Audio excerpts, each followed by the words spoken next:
तो चांदी के बाजार में ना हाल ही में एक बहुत बड़ा झटका लगा है।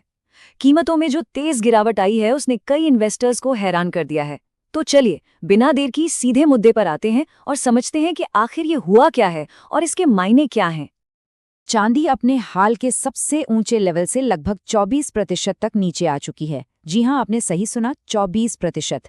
देखिए, ये कोई छोटा मोटा उतार चढ़ाव तो है नहीं और इसीलिए इस पर बात करना आज बहुत जरूरी हो गया है। तो सबसे बड़ा सवाल अब यही है कि भाई चांदी की कीमतें इतनी तेजी से गिरी तो गिरे क्यों?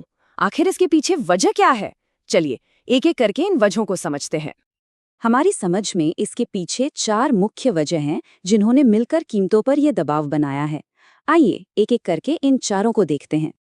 तो सबसे पहली और सबसे बड़ी वजह है अमेरिकी डॉलर का मजबूत होना।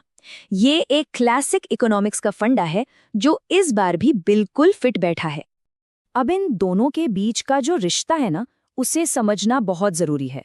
फंडा बहुत सिंपल है। जब भी अमेरिकी डॉलर मजबूत होता है तो चांदी जैसी कमोडिटीज पर प्रेशर आता ही आता है, और इस बार भी बिल्कुल यही हुआ। डॉलर ऊपर और चांदी नीचे। अच्छा, अब आते हैं दूसरी वजह पर, और वो है हाई इंटरेस्ट रेट्स, यानी ऊंची ब्याज दरें। दुनिया भर के सेंट्रल बैंक्स और खास तौर पर यूएस फेड ने ब्याज दरों को ऊंचा रखा हुआ है। अब जरा सोचिए, एक इन्वेस्टर के नजरिए से जब ऊंची ब्याज दरें मिलती हैं तो वो सुरक्षित और फिक्स्ड रिटर्न वाले ऑप्शन की तरफ जाते हैं, है ना? तो होता ये है कि पैसा चांदी जैसी कमोडिटी से निकलकर उन जगहों पर चला जाता है और नतीजा चांदी की डिमांड कम हो जाती है। तीसरी वजह थोड़ी अलग है और चांदी के इंडस्ट्रियल यूज से जुड़ी हुई है। हम अक्सर भूल जाते हैं कि चांदी सिर्फ गहनों या सिक्कों के लिए नहीं है, ये एक बहुत ही जरूरी इंडस्ट्रियल मेटल भी है।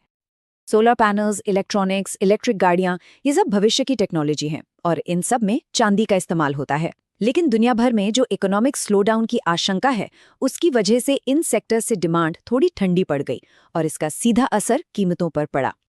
और चौथी वजह है सिंपल प्रॉफिट बुकिंग। बाजार का ये नियम ही है कि हर बड़ी तेजी के बाद मुनाफा वसूली का दौर आता ही है। अब हुआ ये कि इस गिरावट से ठीक पहले चांदी में एक जबरदस्त रैली आई थी।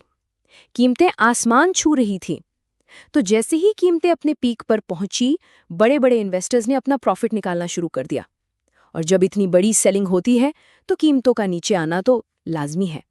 चलिए, वजह तो हमने समझ ली, लेकिन अब सबसे जरूरी सवाल पर आते हैं। एक इन्वेस्टर के तौर पर इस गिरावट का क्या मतलब निकालें? आगे की स्ट्रैटेजी क्या हो? देखिए, जो लोग लंबे समय के लिए निवेश करते हैं उनके लिए ये गिरावट एक मौका हो सकती है। इसे एक एक्यूमुलेशन जोन की तरह देखा जा सकता है, मतलब धीरे धीरे पोर्टफोलियो में जोड़ने का सही समय। पर एक बात का ध्यान रखना बेहद जरूरी है, एक साथ सारा पैसा लगाने की गलती न करें।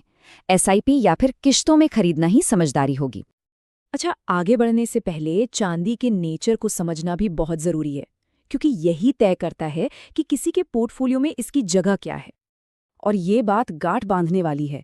चांदी एक वॉलेटाइल एसेट है, मतलब इसमें उतार चढ़ाव बहुत तेजी से होता है। इसीलिए शॉर्ट टर्म ट्रेडिंग करना इसमें काफ़ी रिस्की हो सकता है।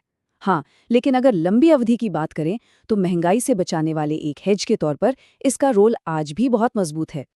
तो आखिर में हम इस सवाल पर आकर रुकते हैं, क्या आने वाले समय में चांदी महंगाई के खिलाफ एक बड़ा सुरक्षा कवच बनी रहेगी? क्या ये जो गिरावट हमने देखी वो सिर्फ एक छोटा सा झटका है या फिर किसी बड़े ट्रेंड की शुरुआत? ये वो सवाल है जिस पर हर निवेशक को सोचना जरूरी है।